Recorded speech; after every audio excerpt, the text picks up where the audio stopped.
Assalamualaikum warahmatullahi wabarakatuh. Bismillahirrahmanirrahim. Alhamdulillahi rabbil alamin. Wassalatu wassalamu ala asyrafil anbiya'i wal mursalin sayyidina Muhammadin wa ala alihi wa sahbihi ajma'in. Allahumma 'allimna ma yanfa'una wanfa'na bima 'allamtana. Allahumma faqqihna fid din wa 'allimna at-ta'wil wa zidna 'ilman ya rabbal alamin. Rabbi shrah li sadri wa yassir li amri wahlul 'uqdatam min lisani yafqahu qawli. Subhanaka la ilma lana illa ma 'allamtana innaka antal alimul hakim wa la haula wa la quwwata illa billah. Tajuk kita pada malam ni maksud turun maksud turun ayat pada sekian-sekian perkara di sisi ulama yang terdahulu. Jadi kita telah sebut dah pada minggu yang sudah, bukan semua yang dikatakan oleh sahabat itu turun berkenaan dengan perkara ini, perkara itu sebagai sebab kepada turun ayat. Jadi bukan semua bila sahabat kata turun berkenaan, itu tidak semestinya menjadi sebab faktor kepada penurunan ayat. Tetapi boleh jadi beberapa perkara boleh dimasukkan di bawah ayat tersebut. Maknanya peristiwa yang berlaku di zaman Nabi SAW dapat dikaitkan dengan ayat. Itu yang pertama kita telah ambil dah. Yang kedua, para sahabat bila dia kata demikian, itu sahabat menjelaskan soalan yang mana Nabi SAW pernah ditanya. Nabi SAW pernah ditanya dan Nabi SAW memberikan jawapan dengan menyimpulkan hukum daripada ayat. Lalu Nabi SAW membaca ayat tersebut. Maknanya benda yang berlaku tu Nabi SAW mengaitkan dengan ayat. Jadi yang pertama tu, benda tu dikaitkan, peristiwa tu dikaitkan oleh sahabat dengan ayat. Hal ni Nabi SAW membaca ayat sebagai punca kepada kesimpulan yang dibuat oleh Nabi. Maka sahabat pun kata ayat tu turun berkenaan dengan peristiwa yang disebutkan oleh Nabi itu, yang berlaku berkaitan dengan perkara itu tadi. Itu yang kedua. Yang ketiga, muka surat 163 ni, kadang-kadang mereka mengatakan rubbama yaquluna fi hadhihi suwar fa anzalallahu ta'ala qawlahu kadza aw fanuzzilat wa ka'annahu isyaratun ila anna istinbatahu sallallahu alaihi wasallam zalikal hukma min al-ayah wa ilqa'aha fi tilka as-sa'ah fi khatirihi al-mubarak aidan naw'un min al-wahyi wan nafsi fi ar-ru'i falidhalika yumkinu an yuqal fa unzilat. Kadang-kadang mereka menyatakan pada bentuk-bentuk ini, maka Allah Subhanahu Wa Taala menurunkan firman-Nya sekian atau diturunkan ayat sekian seolah-olah isyarat bahawa kesimpulan hukum yang dilakukan oleh Nabi SAW daripada ayat tersebut dan menyampaikannya pada ketika itu juga. Pada fikiran baginda yang penuh keberkatan itu juga satu bentuk wahyu dan tiupan dalam jiwa. Oleh sebab itu boleh dikatakan lalu turunlah ayat. Jadi ini berkenaan dengan apa ni? Dalam nota nombor 356. Dalam nota nombor 356, contohnya daripada Abdullah bin Mas'ud, kata beliau, apabila turun ayat allazina amanu wa lam yalbisu imanahum bizulmin ulaika lahumul amnu wa hum muhtadun. Dan orang-orang yang beriman itu yang tidak mencampur adukkan iman mereka dengan kezaliman, yakni syirik. Mereka itulah orang yang mendapat keamanan dan mereka lah orang yang mendapat hidayah petunjuk. Surah Al-An'am. Jadi ayat ni diberitahu oleh Nabi SAW sebagai jawapan bila sahabat tanya, kalau tengok dalam nota tu lagi, ayat ini menjadi berat kepada orang-orang Islam, lalu mereka berkata kepada Rasulullah SAW, siapakah di kalangan kita yang tidak menzalimi dirinya sendiri? Maknanya di kalangan kita ni, kalau nak kata tidak ada kezaliman, itu hampir mustahil. Sebab daripada kita ni ada sahaja yang melakukan kezaliman, menzalimi diri sendiri, menzalimi orang tua ni, walaupun sikit je. Walaupun sikit je. Baginda menjawab, bukan itu yang dimaksudkan. Sebenarnya itu adalah syirik.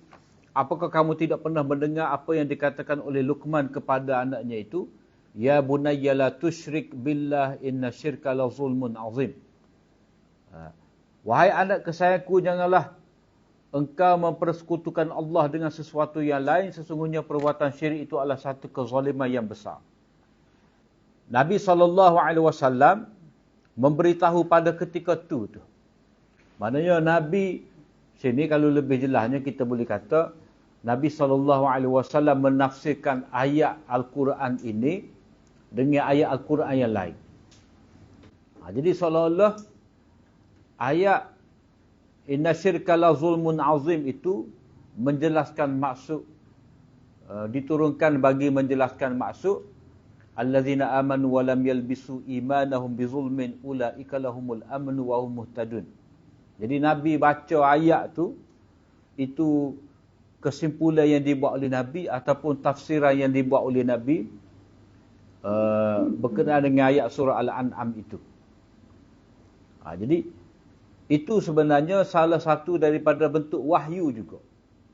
Maksudnya Allah Ta'ala memberitahu dalam jiwa Nabi, Allah Ta'ala memberi ilham kepada Nabi SAW untuk menjelaskan bahawa maksud ayat 82 tu dah, 82 daripada surah Al-An'am itu bukanlah seperti yang dibimbangi oleh para sahabat. Jadi maka di sini boleh kita nak kata surah Luqman itu diturunkan bagi menjelaskan ayat Al-An'am 82. Jadi itu satu bentuk tafsiran sebenarnya. Itu Nabi sendiri menafsirkan Al-Quran, iaitu dengan Al-Quran juga. Maknanya kalau Nabi tak sebut ayat Quran, boleh dah Nabi nak tafsir Quran tu, itu panggil tafsir Nabawi, tafsir Quran dengan hadis. Tapi Nabi sendiri ia menafsirkan Al-Quran dengan Al-Quran. Jadi ini apa yang terlintas dalam fikiran Nabi itu juga satu bentuk wahyu dan tiupan dalam jiwa, maknanya ilham yang Allah Ta'ala berikan kepada Nabi untuk menjelaskan kemuskilan yang timbul ketika sahabat membaca ayat Al-An'am 82 itu. Kemudian dalam nota kaki kita ni kita sebut tiupan dalam roh ni. Ini juga satu bentuk wahyu juga. Jadi 357 istinbat ini juga dinamakan sebagai wahyu khafi ataupun wahyu batin. Wahyu khafi ataupun wahyu batin ni, maknanya kalau kita kata Al-Quran tu sendiri orang panggil wahyu jali. Wahyu yang terang, wahyu yang jali. Maknanya Nabi kata Allah berfirman. Itu panggil wahyu jalil dengan terang. Kemudian hak Nabi baca hadis-hadis dia tu, kata-kata Nabi tu, itu dipanggil wahyu khafi. Berdasarkan kepada surah An-Najmi tu. Wa ma yantiqu 'anil hawa in wa illa wahyun yuha. Nabi SAW tidak melafazkan kata-kata malaikat apa yang diwahyukan juga oleh Allah Ta'ala. Nabi tidak mengatakan sesuatu berdasarkan kepada hawa nafsu dia, tetapi apa yang Nabi kata itu adalah wahyu dari Allah Ta'ala. Kata-kata Nabi itu dipanggil wahyu khafi ataupun wahyu batin. Ataupun dipanggil juga wahyu ghairu matlu. Wahyu ghairu matlu ni mana wahyu yang tidak dibaca dalam semaya. Adapun Quran tu kita panggil wahyu matlu, wahyu jali, wahyu zahir ataupun wahyu secara mutlak. Jadi Al-Quran itu dipanggil wahyu matlu sebab kita baca dalam semaya. Ambil maklum bahawa tiupan dalam jiwa atau ruh merupakan salah satu bentuk wahyu. Asal makna wahyu ni pemberitahuan Allah Ta'ala kepada mana-mana hamba dia. Ilhamlah pemberitahuan Allah Ta'ala kepada manusia, kepada makhluk. Jadi wahyu ni ada wahyu Allah Ta'ala untuk Nabi. Dia ada juga wahyu Allah Ta'ala kepada manusia tetapi bukan kepada Nabi. Contoh, wahyu Allah Ta'ala kepada ibu Nabi Musa. Wa awhayna ila ummi Musa an ardi'ih fa idza khifti alayhi fa alqi fil yammi wa la takhafi wa la tahzani. Allah Ta'ala mewahyukan kepada ibu Nabi Musa supaya menyusukan Nabi Musa. Jangan takut.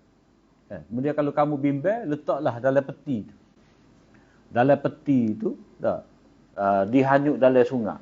Jangan bimbang, jangan sedih. Jadi, perkataan wa'auha rabbuka wa'auhayna, dan kami wahyukan kepada ibu Nabi Musa. Jadi, Allah mewahyukan kepada ibu Nabi Musa. Ibu Nabi Musa ni tidak Nabi, tetapi disebutkan wahyu juga. Wahyu pada bahasa lah. Jadi, setengah ulama kata, ibu Nabi Musa ni, Nabi juga. Sebab perkataan wahyu. Jadi itu tidak tepat. Itu orang panggil, Allah Ta'ala memberi ilham kepada ibu Nabi Musa. Begitu juga kepada Maryam. Kepada Maryam tu Allah Ta'ala memberi wahyu juga. Tetapi bukan wahyu nubuwah. Tetapi wahyu yang bersifat kauni lah kita kata. Apakah langkah-langkah yang perlu diambil oleh ibu Nabi Musa? Atau apakah langkah-langkah yang perlu diambil oleh Maryam bila dia nak beranak tu? Dia kena apa? Goceh pokok watama tu. Dan tidak semestinya wahyu tu sebagai kita kata bukti orang tu Nabi, sebab ada juga wahyu kepada lebah. Wa auha rabbuka ilan nahli an tattakhidhi minal jibali buyuta. Allah Ta'ala mewahyukan kepada lebah supaya buat sarang di atas bukit, di tempat-tempat yang tinggi tu. Jadi wahyu kepada lebah tu, itu orang panggil wahyu ilham. Wahyu kauni. Jadi kalau lebah tu tidak Nabi, maka apa yang diwahyukan kepada Maryam, kepada ibu Nabi Musa pun tidak sebagai wahyu kenabian.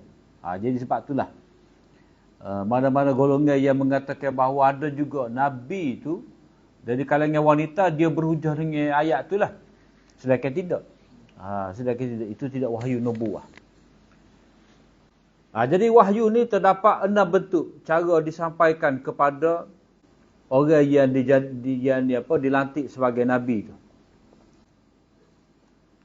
Cara yang pertama, kedatangan wahyu seperti gemercing, loceng, bunyi macam loceng. Dan itu adalah satu cara kedatangan yang paling berat kepada Nabi SAW. Hal ini kalau kita belajar dalam Sahih Bukhari, ada ni. Hadis yang ketiga, hadis yang ketiga, yang keempat. Jadi bunyi itu satu benda yang berat kepada Nabi itu. Yang kedua, malaikat datang menjelma dalam rupa diri seorang lelaki. Malaikat ni, dia mari dalam rupa lelaki. Tapi kalau kuda jantan tu, rasa tak ada tu. Jibril ni dia selalu mari dalam rupa lelaki. Dia biasa disebutkan dalam hadis rupa seperti Dihyah Al-Kalbi. Orang hak lawa. Mungkin kawan tu dia tukar tu. Dia tukar kuda tu sebenarnya, bukan Jibril jadi kuda. kuda tu. Kuda lah. Jibril ni dia berupa dalam rupa manusia. Atau biasanya. Kalau selain daripada tu, Jibril nak berupa dalam makhluk lain, itu kena ada riwayat. Kena ada bukti. Riwayat yang sahih. Bukan semata-mata riwayat, tapi riwayat yang sahih. Ketiga, wahyu dalam bentuk mimpi yang baik dan benar. Maknanya ini seperti Nabi Ibrahim. Nabi Ibrahim kata, aku bermimpi, inni ara fil manam anni azbahuka. Aku bermimpi, dalam mimpi aku lihat aku sembelih engkau. Nabi Ibrahim kata kepada Nabi Ismail. Jadi itu wahyu tu. Wahyu maknanya perintah Allah Ta'ala supaya Nabi Ibrahim menyembelih anak dia. Keempat, hembusan dalam hati. Inilah. Maknanya Allah Ta'ala mengilhamkan dalam hati Nabi-Nabi dia, apa hak Nabi dia kena buat. Yang kelima, kedatangan Jibril. Kedatangan Jibril dalam rupanya yang asal itu 600 sayap. 300 sebelah kanan, 300 sebelah kiri. Lagu mana? Ni tak boleh nak bayar. Kaifiat dia. Tak boleh nak bayar, tak boleh nak bahas. Sebab apa? Sebab yang diberitahu kepada kita setara tu je. Sayap lagu mana, kita faham sayap tu. Benda yang dipanggil sebagai sayap. Tapi, lagu mana sayap tu boleh ada 300. Waktu tu tidak dituntut supaya kita tahu. Jadi, Jibril mari dalam rupa yang asal kepada Nabi. Hal ini pada kali yang berapa tu? Pada kali yang kedua kalau tak silap. Ketika Nabi SAW menerima wahyu setelah daripada tempoh fatrah tu. Fatrah terputusnya wahyu, Jibril mari dalam rupanya yang asal. Itu kali yang pertama. Kali yang kedua ketika Mi'raj. Walaqad ra'ahu nazlatan ukhra. Sekali lagi Nabi SAW melihat rupa Jibril dalam rupanya asal. Jadi sekali pada ketika lepas daripada terputus wahyu, kali yang kedua ketika Mi'raj. Keenam, perbicaraan dengan Allah secara langsung di balik tabir. Seperti yang berlaku pada malam Mi'raj. Ini merupakan darjat yang tinggi.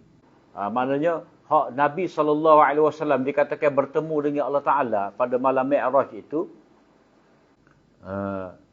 Nabi tidak dapat melihat. Tapi dikatakan bertemu. Maknanya, di tempat yang sama dah.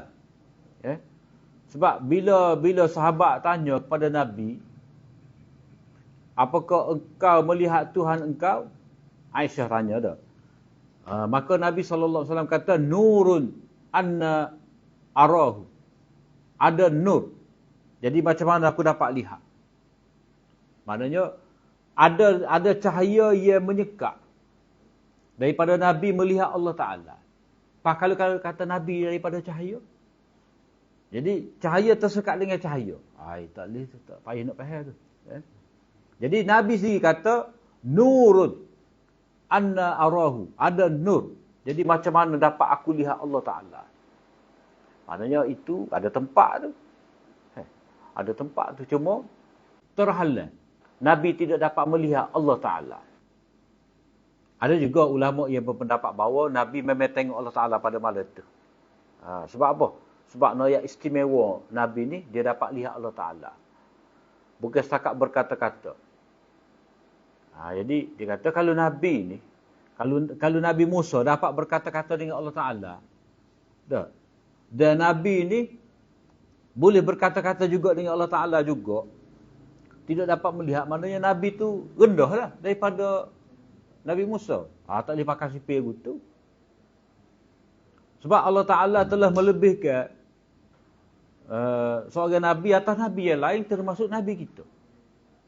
Nabi kita ni walaupun memanglah Nabi yang paling mulia, penghulu pada sekalian Nabi lebih utama, tetapi kelebihan yang ada pada Nabi, kelebihan yang ada pada seorang Nabi, tidak semestinya ada pada Nabi Musa, Nabi SAW. Ada benda lebih. Kita ambil contoh lah. Nabi Sulaiman, dia dapat menguasai angin. Nabi Sulaiman dapat dapat bercakap-cakap dengan binatang ni. Dah. Dapat menguasai jin. Hal tu tak ada pada Nabi. Dan Nabi tak say pun. Sebab kalau kita baca hadis tu, hadis Nabi sallallahu alaihi wasallam diganggu oleh syaitan. Dah. Nabi kata kalau boleh aku nak igak dia ni, aku nak tambak di tiang biar budak-budak boleh sakit kepala dia. Boleh kamu boleh tengok dia tu. Esok tu ada. Aku tambak di tiang. Tetapi teringat kepada aku doa Nabi Sulaiman. Rabbi habli mulkan la yanbaghi li ahadin min ba'di. Nabi Sulaiman minta dengan Allah Ta'ala, wahai Tuhanku, berikanlah kepada aku kurniaan yang tidak layak orang lain dapat sesudah daripada aku. Jadi Nabi kita ni pada Nabi Sulaiman. Maknanya apa yang Allah Ta'ala berikan kepada Nabi Sulaiman itu tak ada pada Nabi. Tapi tidak semestinya Nabi kita ni rendah. Tak. Cuma lebih daripada satu sudut, bukan lebih dalam semua sudut. Maka sebab itulah. Hujah dia kata Allah Ta'ala itu dilihat oleh Nabi pada malam Mi'raj dengan alasan tak kira Nabi itu lebih tinggi daripada Nabi Musa. Sama taraf dengan Nabi Musa. Tidak. Sebab itulah dalam Quran kan, tilka rusulu faddalna ba'dahum 'ala ba'd. Tilka rusulu faddalna ba'dahum 'ala ba'd. Itulah rasul-rasul yang kami lebihkan satu atas satu yang lain. Perhatian. Jika ada di kalangan sahabat ni ataupun di kalangan ulama mutaqaddimin, mereka mengatakan tentang perkara ini, maknanya jenis-jenis riwayat yang menyebut turun ayat ni, mereka kata ayat ni berulang kali turun. Maknanya satu ayat tu kadang-kadang ada dua peristiwa. Ya. Kalau kata berulang kali turun ayat, maka ia harus dia mengatakan demikian. Maknanya ada jalan. Maknanya yang dikatakan turun ayat tu berulang-ulang kali tidak secara zahir, tetapi maksud dia beberapa peristiwa dapat dikaitkan dengan ayat yang sama. Sebab dalam nota 358 ni terdapat kaedah pada asalnya tidak berlaku pengulangan turun ayat. Mana ayat tu sekali dah turun. Cuma dalam menentukan, kadang-kadang banyak riwayat ni ada sebut ayat ni turun dengan peristiwa A, lepas tu riwayat B ni menyebut peristiwa B pula, riwayat C menyebut peristiwa lain pula menjadi sebab. Jadi dengan sebab ni ada ulama kata ayat ni berulang kali turun. Macam surah Fatihah. Macam surah Fatihah tu ada ulama kata turun dua kali, sekali Mekah, sekali di Madinah. Jadi lagu mana? Itu sebenarnya ungkapan perawi. Ungkapan perawi. Maknanya Nabi SAW membacakan ayat tu sekali lagi. Bukan dengan maksud ayat tu baru diturun, tetapi ada kaitan dengan peristiwa yang lain pula. Jadi sahabat yang dengar tu dia menyebut bahawa ayat ni turun berkenaan dengan peristiwa, yakni dari segi ada kaitan. Bukan sebab. Ada kaitan. Jadi pada asalnya tidak berlaku pengulangan turun ayat. Ayat tu sekali dah turun. Itu dari segi kaedah. Perlu diperhatikan bahawa dakwaan turunnya wahyu secara berulang-ulang dikemukakan oleh orang-orang yang terkemudian untuk menghindari dari melakukan tarjih satu riwayat atas satu riwayat lain. Maknanya bagi mereka, oleh kerana banyak terdapat riwayat-riwayat tentang turunnya ayat ni dikaitkan dengan beberapa peristiwa, jadi mereka tak boleh nak tarjih, tak boleh nak pilih. Hak mana sebenarnya jadi sebab kepada turun ayat. Mereka tak boleh pilih. Cuma mereka nak gabungkan, nak pakar ke semua riwayat-riwayat. Bila nak pakar ke semua riwayat-riwayat, jadi terpaksalah jalan keluarnya mereka kata ayat ni berulang kali turun. Jadi hak naknya kepada seorang mufassir ataupun kepada seorang muhaddis tu, dia kena pastikan dengan tepat ayat ni peristiwa mana. Dan dia kena analisis lah. hak ni termasuk di bawah istimbak sahabat ke, ataupun ayat tu hanya semata-mata istimbak daripada Nabi. Mana sahabat mengaitkan ayat ni dengan peristiwa. Sedangkan itu bukan sebab sebenar. Ataupun ayat tu Nabi baca, turun dah. Nabi baca sekali lagi sebagai istimbak. Jadi orang tu kata berulang kali turun. Padahal tidak. Nabi buat dalil. Maknanya Nabi pun dia berdalilkan kepada ayat Quran. Tidak kata ulama je menggunakan ayat Quran sebagai dalil. Nabi sendiri pun guna juga ayat Al-Quran sebagai dalil. Jadi orang tak faham dia kata ayat tu baru turun berkait dengan peristiwa tu. Padahal ayat tu turun lama dah. Cuma dibacakan sekali lagi oleh Nabi. Pada kenyataannya, dakwah ini tidak dapat dibuktikan dengan kajian dan penyelidikan. Mana kalau bahar tengok molek, tak tepat tu berulang kali turun satu ayat yang sama. Dan dakwaan ini dapat disangka dengan menyatakan bahawa tidak diceritakan dari seorang sahabat pun. Semoga Allah Ta'ala meredai mereka mengatakan bahawa sesuatu ayat Al-Quran diturunkan berulang kali. Tak ada. Maknanya kalau tengok riwayat daripada sahabat sendiri, tak ada seorang sahabat pun kata ayat ni banyak kali turun. Tak ada. Kedua, terdapat ayat-ayat Al-Quran yang berulang kali diturunkan dan ditulis berulang kali. Sama ada dalam satu surah atau dalam beberapa surah dan ia diulang dengan sedikit kelainan lafaz. Ayat tu ada juga diturunkan banyak kali tetapi dalam surah yang berbeza-beza.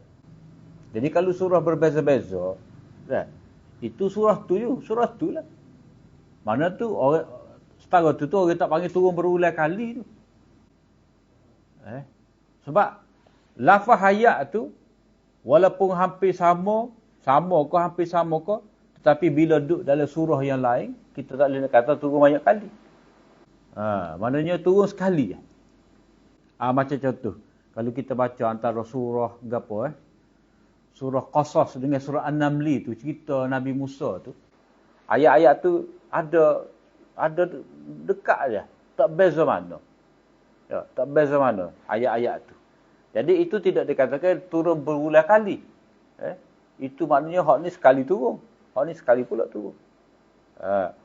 Itu dikira sebagai ayat yang berbeza dalam surah yang berbeza. Contohnya, dakwaan bahawa surah Al-Ikhlas, Qul Huwallahu Ahad ni diturunkan sebanyak 2 kali. Sebagai jawapan kepada pertanyaan dan cabaran dari kaum musyrikin di Mekah dan para ahli kitab di Madinah. Orang-orang musyrik Mekah bertanya kepada Rasulullah sallallahu alaihi wasallam, jelaskan sifat-sifat Tuhanmu untuk kami. Kemudian turunlah ayat Qul Huwallahu Ahad. Jadi orang itu cerita di Mekah, orang musyrik tanya. Kemudian sementara itu semasa di Madinah, Rasulullah sallallahu alaihi wasallam juga mendapat pertanyaan yang sama dari orang Yahudi. Di antaranya Ka'ab bin Al-Ashraf dan Huyai bin Akhtab. Lalu surah Al-Ikhlas sekali lagi diwahyukan kepada Nabi Muhammad sallallahu alaihi wasallam. Itu dalam kitab Lubabun Nuqul fi Asbabin Nuzul oleh Imam Suyuti. Jadi diulangnya penurunan surah ini kerana ia memiliki hikmah sebagai pengingat kembali kejadian yang terjadi sebab penurunan surah untuk menghindari kelupaan terhadapnya. Jadi bukan masalah diturunkan 2 kali, tetapi Nabi dibaca sekali lagi. Sebab kalau kata turun 2 kali, maknanya Jibril kena mari sekali lagi lah. Itu berkenaan dengan masalah penurunan ayat Al-Quran itu pada kaedahnya sekali sahaja turun. Kalau kata 2 kali turun, itu pada sangkaan perawi. Pada sangkaan perawi.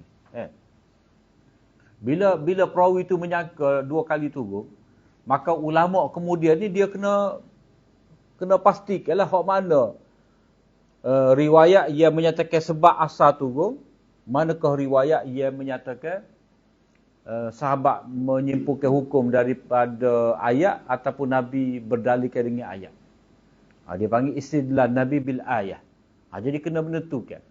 Sebab itulah klasifikasi yang dibuat oleh Syah Waliullah ni untuk menentukan. Maknanya dia cuba saring dengan tepat. Dia dikatakan turun berkenaan ni, turun berkenaan adakah sebagai sebab ke, apakah sebagai ada kaitan ayat dengan peristiwa.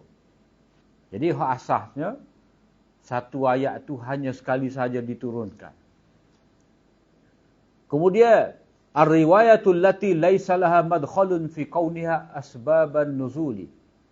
Beberapa riwayat yang tiada kaitan dengan asbabun nuzul. Hak ni orang tak panggil sebab nuzul. Walaupun ada disebutkan oleh ulama sebagai sebab nuzul, tetapi pada hakikatnya dia bukan sebab nuzul. Tapi dia hanya riwayat yang berkaitan dengan ayat. Jadi riwayat yang berkaitan dengan ayat ni dia boleh jadi sebagai tafsir. Bukanlah sebagai sebab turun ayat. Yang pertama, istishhadus sahabah ridwanullahi alaihim ajma'in fi munazaratihim bi ayatin aw tamatsulihim biha. Pendalilan sahabat dalam perdebatan mereka dengan ayat atau mereka membuat contoh dengan ayat. Maknanya kalau sahabat berhujah, bila sahabat berhujah dalam satu masalah dengan mengemukakan satu ayat, maka itu bukan sebab turun ayat. Jadi orang boleh keliru ni apa? Sebab pada asasnya riwayat asbabun nuzul ni dia kena mari daripada sahabat. Itu asas dia. Asal dia riwayat berkenaan dengan sebab nuzul ni dia mesti kata-kata sahabat. Kalau tabi'in tak ada. Sebab hak boleh kata maka turunlah ayat. Dia kena sahabat. Sebab sahabat yang berada pada waktu turunnya wahyu zaman Nabi. Jadi bila sahabat menyebut ayat Quran, kita kena ingat juga tidak semestinya itu adalah sebab nuzul. Kerana boleh jadi hal ni sahabat buat dalil. Bila sahabat berhujah, sahabat baca Al-Quran, itu panggil sahabat menjadikan ayat Al-Quran sebagai dalil, bukan sebagai sebab nuzul. Itu hanya sebagai contoh. Nota 359. Pendalilan ataupun istishhad menjadikan sebagai saksi ni ialah menegakkan dakwaan dengan mengemukakan dalil, sama ada dengan ayat atau hadis. Contohnya berhubung dengan ayat wa idh ya'idukumullahu ihdat ta'ifataini annaha lakum wa tawadduna anna ghayra dhatish syauqati takunu lakum wa yuridullahu an yuhiqqal haqqa bikalimatihi wa yaqta'a dabiral kafirin. Dan ingatlah ketika Allah menjanjikan kepada kamu salah satu dari dua angkatan menjadi untuk kamu menghadapinya. Sedang kamu suka kiranya angkatan perniagaan bukan angkatan perang yang mempunyai kekuatan itu yang dijadikan untuk kamu menghadapinya. Maknanya orang musyrikin Mekah dia hak Nabi SAW suruh sahabat pergi kejar ni pada mulanya rombongan dagangan yang dibawa oleh Abu Sufyan. Nabi ajak sahabat pergi sekat. Sebab apa? Itu adalah perdagangan orang-orang Mekah. Jadi sahabat nak sekat lah. Tapi Allah Ta'ala tidak izinkan. Hak marinya, bila mana Abu Jahal dapat tahu bahawa Nabi SAW mengejar kafilah Abu Sufyan, maka Abu Jahal naik angin. Dia pun keruh tentera dia mari serang. Mari nak serang Madinah. Jadi kalau kiranya sahabat ni dia lebih suka sekat rombongan dagangan berbanding menyekat rombongan tentera peperangan. Maknanya kalau segi tabi'i kita pun memang lah. Hak ni ancaman besar ni pada kematian kita. Hak ni keuntungan kita. Itu dari segi tabi'inya. Padahal Allah menghendaki untuk menetapkan yang benar agama Islam dengan kalimah-kalimahnya dan untuk membinasakan kaum kafir yang kaum kafir seluruhnya. Mana Allah Ta'ala nak supaya pemuka-pemuka Quraisy itu seperti Abu Jahal mati. Umayyah mati. Hak tu hak apa? Hak Allah Ta'ala nak. Sebab apa? Sebab bila Abu Jahal ni mati, ia down juga orang musyrikin Mekah ni. Tambah-tambah hak lepas daripada tu hak pegang kepimpinan Quraisy, orang seperti Abu Sufyan. Orang seperti Abu Sufyan ni orang bincang. Orang bukan ego tinggi, orang dia mikir. Orang nego, mana orang nego? Abu Jahal ni dia kapitalis. Dia pemberi modal. Dia beri modal kepada siapa? Kepada orang seperti Abu Sufyan ni buat nego. Yang dikatakan makan riba besar sekali Abu Jahal. Orang macam Abu Sufyan ni dia lembut. Sebab itulah bila apa? Bila kalah dalam peperangan Ahzab tu tak berapa berani dah. Nak mai Suriah Madinah. Itu sikap Abu Sufyan. Sebab itulah dia Islam. Tak berbeza dengan Abu Jahal ni. Ali bin Abbas qala lamma faragha Rasulullah sallallahu alaihi wasallam min Badr qila lahu alayka al-'ira laysa dunaha shay'un. Qala fanadahu al-Abbas wa huwa fi wathaqihi la yasluh wa qala li anna Allah wa'adaka ihda at-ta'ifatayn wa qad a'taka wa ma wa'adaka qala sadaqta hadha hadithun hasan. Habis itu kau kita tak terjemah. Lengkap ke tak? Lengkap. Ada terjemah? Tak ada dah. Tinggal. Tak nota kaki lain dah tu. Tinggal ni. Jadi dari riwayat daripada Ibnu Abbas, bila mana Nabi SAW selesai daripada peperangan Badar, maka ada orang kata kepada Nabi SAW, kamu kena kejar ni. Alaikal 'ir. Kamu kena kejar rombongan dagangan. Kerana tidak ada sesuatu pun yang menghalang daripada kamu nak dapat rombongan perdagangan ni. Maknanya apa? Bila Nabi menang dalam peperangan Badar, jadi mula-mula Nabi nak kejar rombongan perdagangan hak dipimpin oleh Abu Sufyan. Tah macam mana terlepas. Tak. Kemudian hak marinya rombongan Abu Jahal, tentera dia. Jadi Nabi mengikut kehendak Allah Taala, takdir dia perang dengan Abu Jahal.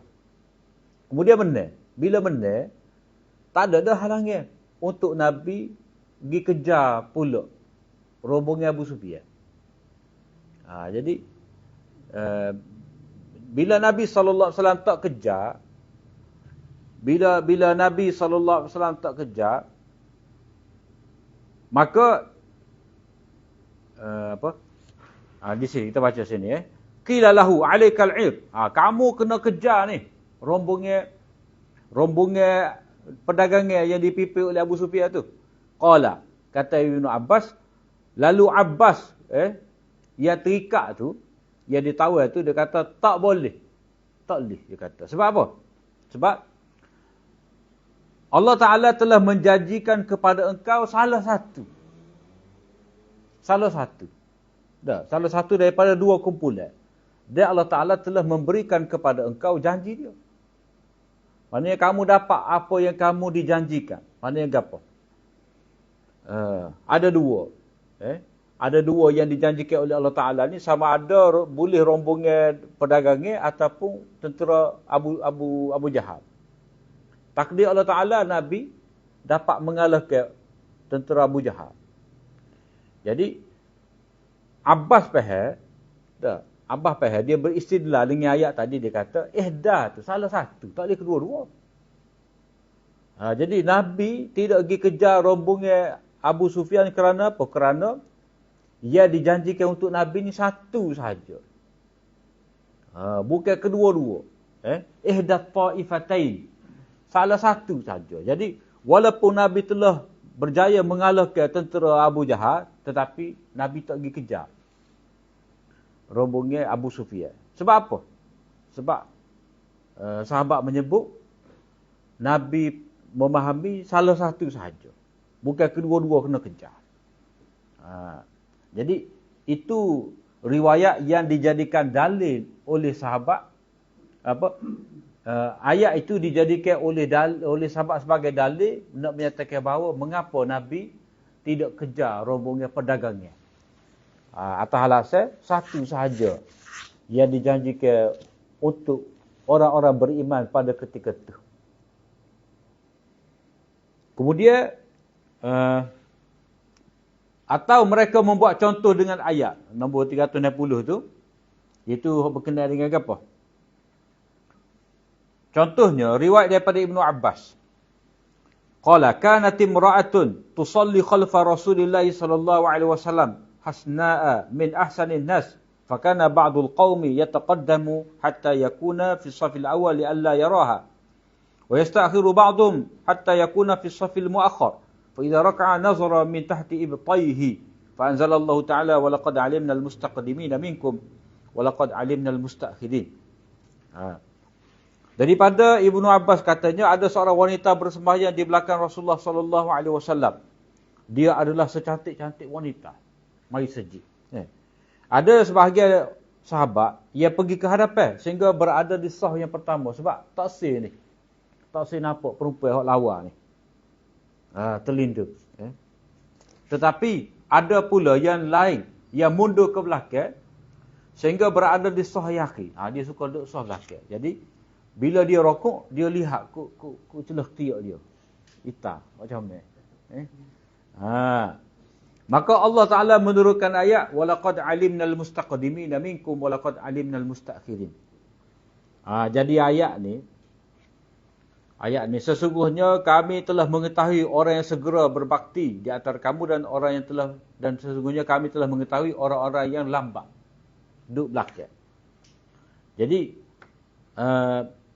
ayat ni disebutkan oleh Ibnu Abbas sebagai contoh kepada makna mustaqdimin. Orang yang duduk sah depan. Mustakhir ini orang yang duduk sah belakang. Orang yang lambat. Jadi peristiwa ada seorang yang hitam perempuan ketiak dia tu bukan sebab turun, tapi sebagai contoh. Contoh kepada penafsiran ayat. Yang kedua, Rasulullah sallallahu alaihi wasallam membaca ayat Al-Quran dengan menjadikannya dalil dalam hadisnya yang mulia. Ini pun bukan daripada sebab nuzul, tetapi Nabi sallallahu alaihi wasallam membaca ayat Quran ini sebagai dalil. Maknanya Nabi pun menyebut dalil. Nabi dalil dah, tapi dia menyebutkan juga ayat Al-Quran sebagai dalil. Jadi kita ni lagu mana? Kena sebut dalil lah. Contohnya ke apa ni? Contoh 361, Sayyidina Ali meriwayatkan bahawa pada satu malam Rasulullah sallallahu alaihi wasallam datang mengejutkan beliau dan Fatimah untuk sembahyang tahajud ni. Rasulullah sallallahu alaihi wasallam bertanya, "Kamu tidak mahu sembahyangkah?" Aku pun menjawab, "Wahai Rasulullah, nyawa kami di tangan Allah." Sedap dia jawab tu. Memanglah. Kalau dia mahu dia bangunkan kami. Rasulullah sallallahu alaihi wasallam pergi mendengar jawapanku yang demikian itu, kemudian aku mendengar beliau menepuk pohonnya seraya membaca wa kanal insanu aktsara syai'in jadala.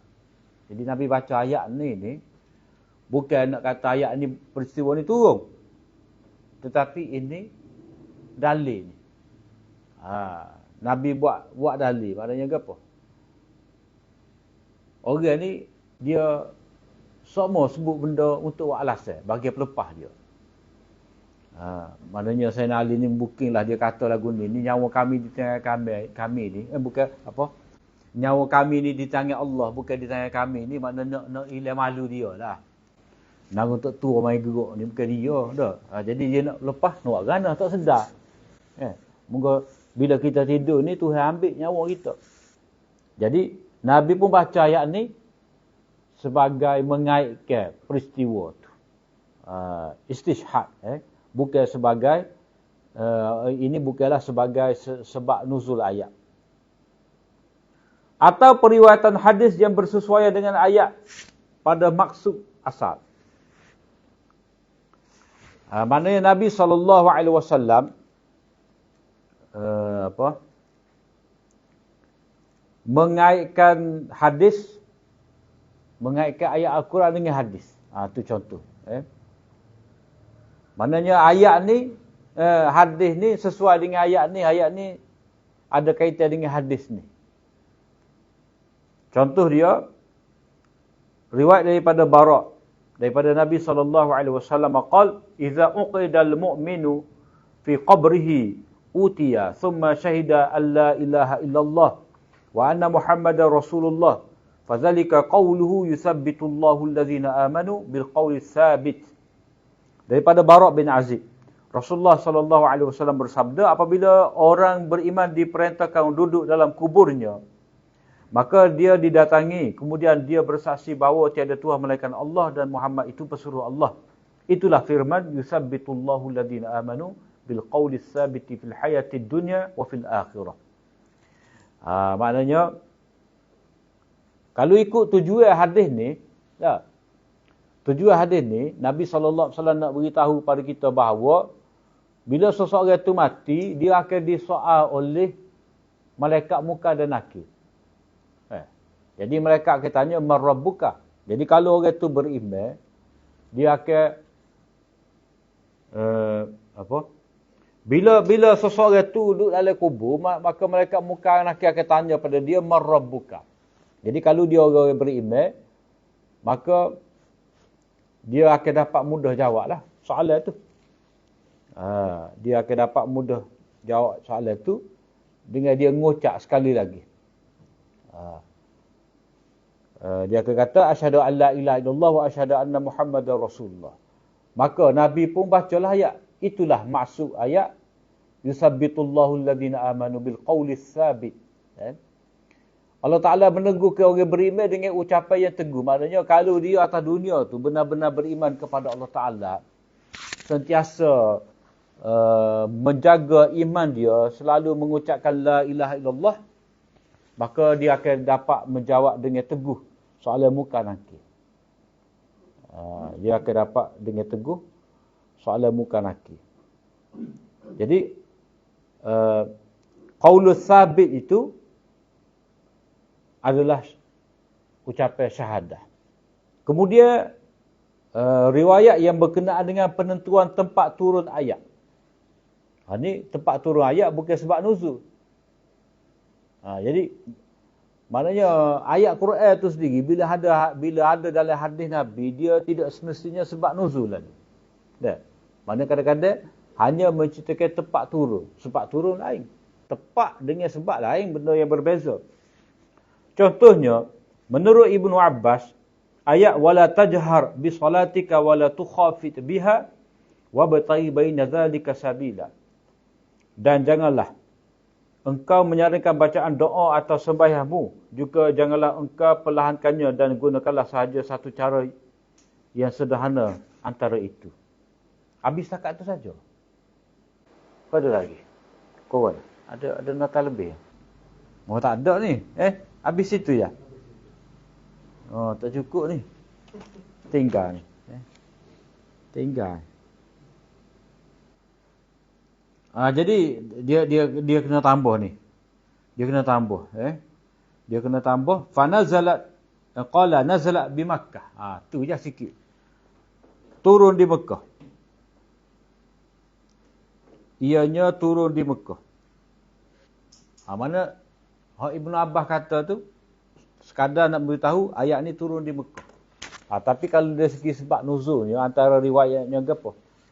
Itu Abu Bakar ni bila dia semaya malam di semaya tahajud di Mekah tu, dia baca dengan kuatlah. Jadi jiran dia tu dengar. Jadi ada orang mai mengadu. Orang mai mengadu kepada Ibnu Dugunnah. Ibnu Dugunnah ni dia tidak Islam tapi dia sahabat baik Abu Bakar. Dia jadi orang panggil sekutulah. Jadi orang mai tegur pada Ibnu Dugunnah, orang mai tegur beritahu pada Ibnu Dugunnah supaya Abu Bakar ni slow sikit bacaan. Mengganggu Dia nak apa orang lain terganggu dengan bacaan dia tu pada waktu malam. Jadi maka tunggulah ayat inilah wala tajhar bi salatika. Wala tukhafid biha. Itu salah satu sebab pada nuzul ayat. Tetapi hak riwayat Ibnu Abbas ni sekadar nak memberitahu surah ni diturunkan di Mekah. Surah Al-Isra tu turun di Mekah. Kemudian penentuan nama yang tersebut dalam Al-Quran dalam ayat yakni Al-Quran dengan cara yang sama. Maknanya dalam Quran tu tidak disebutkan dengan jelas siapa tu. Contoh dia daripada Sa'id bin Jubair, daripada Ibnu Abbas, ayat wa ati'u Allah wa ati'u Rasul wa ulil amri minkum. Qala nazala fi Abdullah bin Hudzafah ibni Qais ibni Adi iz ba'athahu Nabi sallallahu alaihi wasallam fi sariyah. Jadi ayat ni ta'alah pada Allah, ta'alah pada Rasul dan ulil amri, orang yang diberi kuasa untuk mengarah ni, pemimpin kamu ni, kena taat. Jadi Ibnu Abbas kata ayat ni turun berkenaan dengan Abdullah bin Hudzafah bin Qais ketika Nabi sallallahu alaihi wasallam mengutuskannya dalam satu ekspedisi, dalam satu tentera. Sariyah ni hak Nabi tak pergi. Maknanya kena taat walaupun ia menjadi ketua tu bukan orang-orang sahabat yang besar, walaupun orang setara Abdullah bin Hudzafah ini kena taat juga. Jadi ulil amri itu tafsiran dia adalah Abdullah bin Hudzafah. Yang keenam atau penjelasan cara melafazkan kalimah Al-Quran. Ada juga cara sebutan. Ini pun bukan sebab nuzul tetapi cara menyebut kalimah Al-Quran. Contohnya hadis daripada Ummu Salamah. Qalat kana Rasulullah sallallahu alaihi wasallam yuqatti'u qira'atah yaqra'u alhamdulillahi rabbil alamin thumma yaqif ar-rahmanir rahim thumma yaqif wa kana yaqra'uha maliki yaumiddin. Hadha haditsun gharib. Nabi sallallahu alaihi wasallam memotong-motong bacaannya. Baginda membaca alhamdulillahi rabbil alamin, kemudian Nabi berhenti. Baginda membaca ar-rahmanir rahim, baginda berhenti. Baginda membaca maliki yaumiddin, maknanya tak kata bismillahirrahmanirrahim, alhamdulillahi rabbil alamin ar-rahmanir rahim maliki yaumiddin iyyaka na'budu wa iyyaka nasta'in ihdinas siratal mustaqim. Dua nafas. Mana Nabi kerak-kerak. Nabi kerak. Maknanya bacaan Nabi tu dengan taktik, dengan potong. Berhenti tepat wakaf. Sebab itulah dia kalau dalam ilmu tajwid qiraah ni dia ada wakaf Nabi. Tepat Nabi berhenti. Jadi ada riwayat-riwayat tu. Jadi riwayat berkenaan dengan cara Nabi membaca, cara Nabi menyebut kalimah Al-Quran ni, itu bukan sebab nuzul. Itu panggil riwayat berkenaan dengan bacaan Nabi. Atau kelebihan surah dan ayat Al-Quran. Ini pun bukan sebab nuzul. Maknanya ni fadailul Quran dipanggil. Kelebihan surah. Atau penjelasan tentang Rasulullah sallallahu alaihi wasallam melaksanakan perintah Al-Quran. Ada riwayat yang menyebut Nabi beramal dengan ayat. Itu bukan sebab nuzul. Nabi beramal dengan ayat. Maknanya Nabi beramal dengan satu ayat, itu maknanya peristiwa. Peristiwa lagu mana? Peristiwa lepas tu ayat. Kalau kata sebab nuzul ni peristiwa dulu, baru tu ayat. Orang ini Nabi beramal dengan ayat, mestilah ayat turun dulu, baru Nabi beramal. Contoh dia tak ada sini. Ada. Kita tak buh. Ada. Iaitu apa? Bila turun ayat, idza jaa nasrullahi wal fath wa ra'aitan nasa yadkhuluna fi dinillahi afwaja fasabbih bihamdi rabbika wastaghfir innahu kana tawwaba. Nabi beramal dengan ayat tu lagu mana? Iaitu Nabi SAW dalam riwayat Aisyah dalam Sahih Bukhari, kana yuksiru an yaqula fi ruku'ihi wa sujudihi subhanakallahumma rabbana wa bihamdika allahumma ighfirli, yata'awwalul Quran. Nabi beramal dengan Quran. Jadi dalam surah An-Nasr itu, fasabbih bihamdi rabbika wastaghfir. 3 perintah Allah Ta'ala kepada Nabi. Jadi, lepas daripada turun ayat tu, Nabi baca semua. Dalam rukuk dan sujud, subhanakallahumma rabbana wa bihamdika Allahumma ghfirli. Nabi baca tu. Jadi Nabi baca tu, riwayat ni berkenaan dengan Nabi beramal dengan ayat. Jadi beramal dengan ayat ni, maknanya riwayat tu dulu ada peristiwa turun ayat dulu baru berlaku peristiwa. Begitu juga. Nabi SAW bila Nabi tiba di Mekah, Nabi tawaf. Nabi tawaf. Selesai tawaf tu, Nabi semaya dekat dengan maqam Ibrahim. Wattakhidhu min maqami Ibrahim musalla. Jadi Nabi baca Nabi baca ayat Quran, wattakhidhu min maqami Ibrahim musalla. Sembahyanglah dekat dengan maqam maqam Ibrahim tu. Jadi Nabi pun semaya belakang maqam. Jadi maqam ni bukan maqam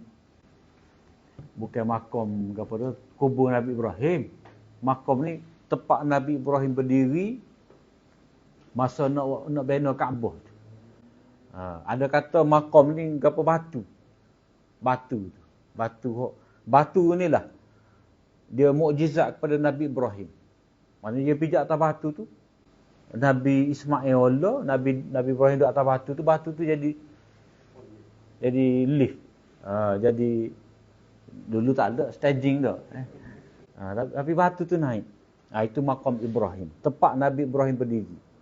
Kemudian lepas daripada tu, sebelum Nabi sa'i dah, Nabi baca ayat Inna Safa wal Marwata min sya'airillah. Mana Nabi berlari daripada Safa ke Bukit Marwah. Safa, Marwah. Tak pusing. Safa, Marwah. Jadi ayat berkenaan dengan wattakhidhu min maqami Ibrahim musalla ni, dan juga Inna Safa wal Marwata min sya'airillah ni, riwayat ni adalah riwayat Nabi beramal dengan ayat. Bukan riwayat sebab turun ayat, tetapi riwayat Nabi beramal dengan ayat. Kemudian tajuk satu lagi ni, syarat ahli tafsir dalam bab sebab nuzul. Jadi sebab nuzul tu, ahli tafsir dia wajib tahu hak mana. Maknanya bukan semua riwayat tu menjadi kemestian kepada ahli tafsir untuk tahu barulah dia boleh tafsir Quran. Tu insya-Allah kita sambung pada minggu akan datang. Wallahu a'lam wa akhir da'wana alhamdulillah.